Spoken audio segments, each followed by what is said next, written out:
Welcome back to the poker vlog. It's episode number 4. It's August 6th. We are headed back to WinStar to play in another tournament and play some cash. We have a 4-tournament win streak on the line tonight, going for number 5. And this time, hopefully, we can get in the top 3 to really make some good money.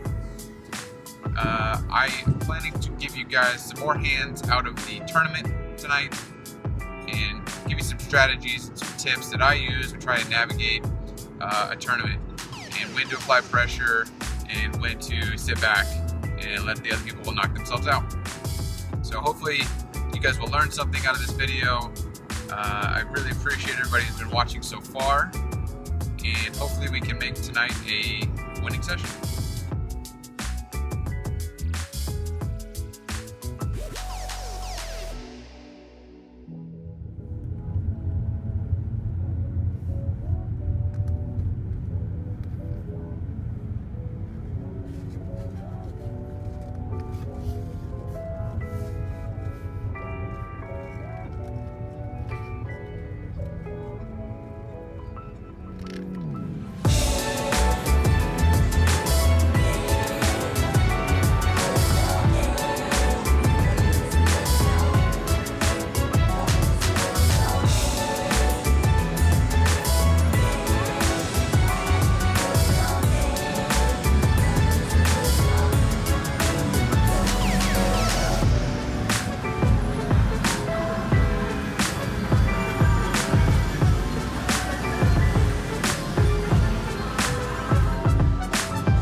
Number?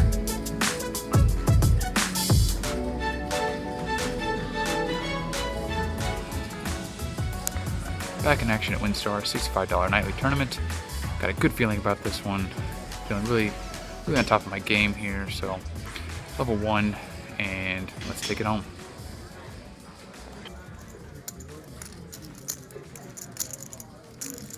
Remember when you talked to a couple months ago?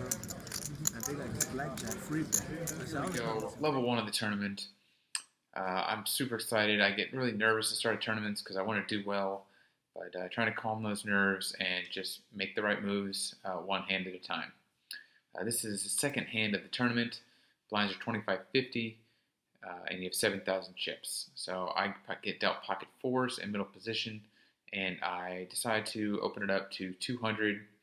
I can do this early in the tournament because you're not going to get re-raised too much without premium holdings behind you. So you can easily call a raise and make a profit here. So only the big blind calls, and we see a flop heads up of 10-5-3. I decide that I want to bet here after he checks to me. I make a bet of 275, a little more than half pot. Don't have to bet too much because he can only call here with a pair or better. There's no draws really available, and he's going to fold his high cards. So it's going to be a really easy decision for me. If he does call, I'm going to shut down, and if he folds, then I take the pot. I bet 275, and unfortunately, he raises to 600, and I am forced to fold. Okay, on to level 2 of the tournament. Blinds at 5,100, and we have 7,000 in our stack. Under the gun raises to 300, which is standard open. We see 2 calls in middle position and a call in late position. I look down at King 10 offsuit, and I decide to complete as well. It's not worth raising this marginal hand out of position. So we do call, and the flop is 10-5-3. It's the same flop as the last hand, if you were paying attention. And I decide to check to the pre-flop raiser, and who he bets 300, which is only 20% of the pot. Very weak bet here, but we see 3 calls after that before it comes around to us. Those calls after that weak bet are also showing weakness, so nobody showed any signs of strength here. I have a made hand, and I don't want 4 people to draw to a better hand, so I raise it up to 1.6k. And we see a fold out of middle position, 1 call, and then 2 more folds. We go to a turn heads up, and and the turn is the Ace of Diamonds. Not a great card for us, but it did not complete any draws, so we bet 1.6K, and he folds pretty quickly. It's really putting a lot of pressure on him to make a decision there, basically for his tournament, and that didn't complete any draws, or he basically has to call with an ace there only in order to be good. So we take that one down.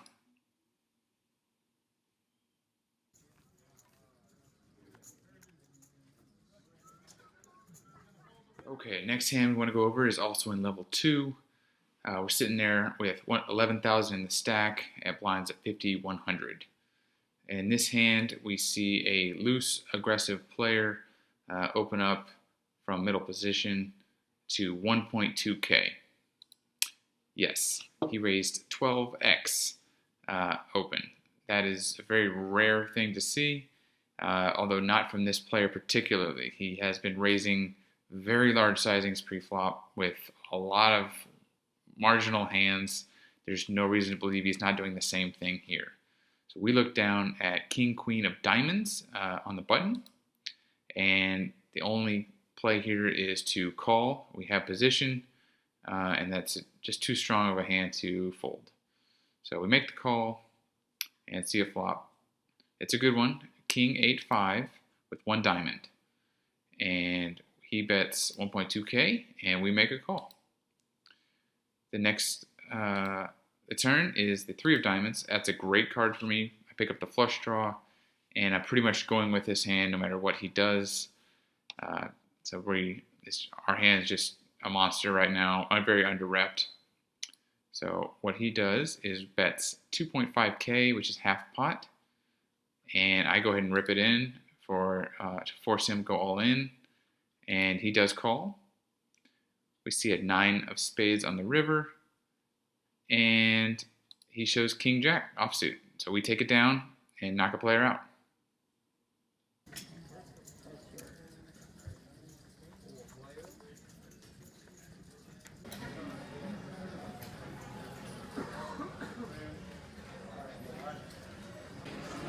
Ended level 3, sitting at about 18,000 chips. Looking real good right now. Chip leader at the table. Just been playing pots in position and putting pressure on people, as you've seen from the previous hands. So in great shape right now, and looking forward to this next level. I think I can really make a dent in some stacks right now and push forward towards the money.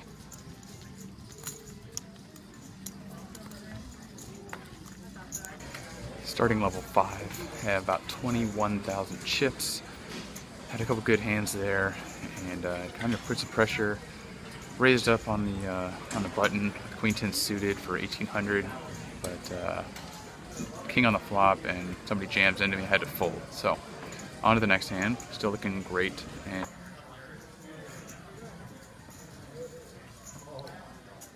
moving right along to level 5, I get Queen 10 suited in the cutoff. We have an early position limp, and I raise to 1.2K in the big blind and limper call. Flop is King Jack 4, and I raise to 1.6K after it checks to me, and I only get the only limper calls. It's a really strange call by him. He only had 1.8K behind. Queen on the turn doesn't really change anything. I'm putting him all in here. He made a very strange call on the turn and not going all in or folding. But I put him all in on the turn, and he doesn't really need to have much here to call, getting great odds. But he does fold and saves his 1.8K for the road or something. I don't know. Not a good play. Alright, second break. I have 35,000 chips. Blind's about to be 500, 1,000, so I have tons of chips. I'm probably a chip leader. Looking pretty good towards the final table. We have about 35 left, about half the people remain. 73 started, and top 8 get paid. So just need to keep putting pressure on people. I've been betting when I'm in position. raising flops, and then taking it down while on dry boards. So putting the pressure on the short stacks and keep building a stack.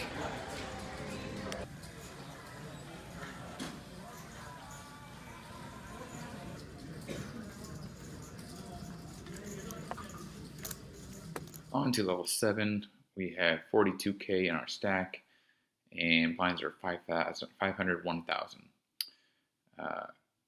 Late position player raises 2.5k, which is standard. I wake up with pocket 9s in the small blind and 3-bet to 7,000. I'm planning to call his all in here, but he only calls.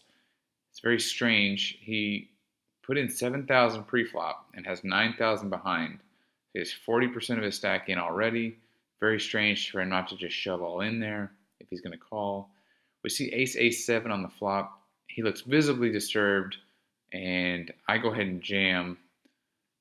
And I guarantee he's got 2 overcards to my 9s, but they didn't hit. He still has lots of equity, which is why he should have been jamming to begin with. But he doesn't, and he folds from the flop. So very bad idea to check fold 40% of your stack. Next hand, we have blinds of 1,000, 2,000. We have 52,000 in our stack, doing very well.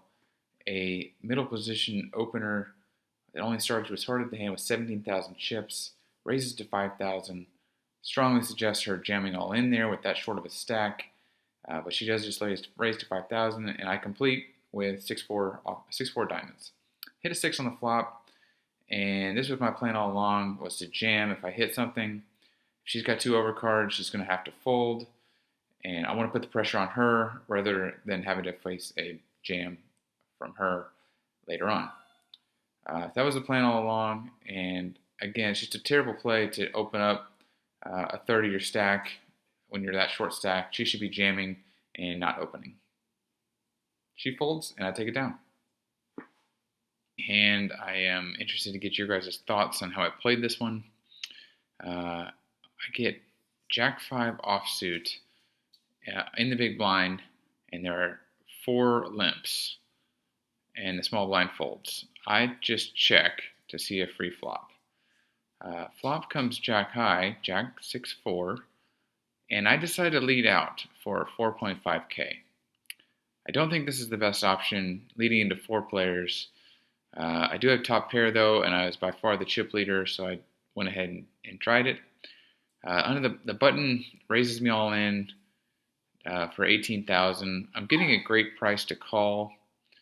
I know he has a jack with a higher kicker, and if I know he has a jack with a higher kicker, I should be folding. I do call, and we see another 6 and a deuce on the river. He did have a jack with a higher kicker, Jack 7. He doubles up. That was a very up and down level. Down to 16 players, and I have 25,000 chips, which is below average. Got up to 58k. There's a big hand there with the Jack 5 that I lost, and lost another coin flip, a small pot, up and down, fighting through the blinds. I think there's 16 left, so we need to double up here, have a good shot at making the money. So, wasn't in great shape, but now I'm fighting, and a little bit further to go. On the bubble of the final table, 11 left. Guy raises, puts me all in. I have pocket 10s. I can't fold. I'm trying to here to win it. Only have 35,000 chips. In order to win first, you got to get some chips. So I call with pocket 10s. He has ace king. Flops clean, turns clean, ace on the river, so I do not cash, and we bust. So sometimes win some, you lose some. On to the next one. Leaving the poker room. Hope you guys enjoyed the video. Ended up down 65 for the tournament, and played some cash, but not much action, and pretty much broke even. So time to go home, and thanks for watching.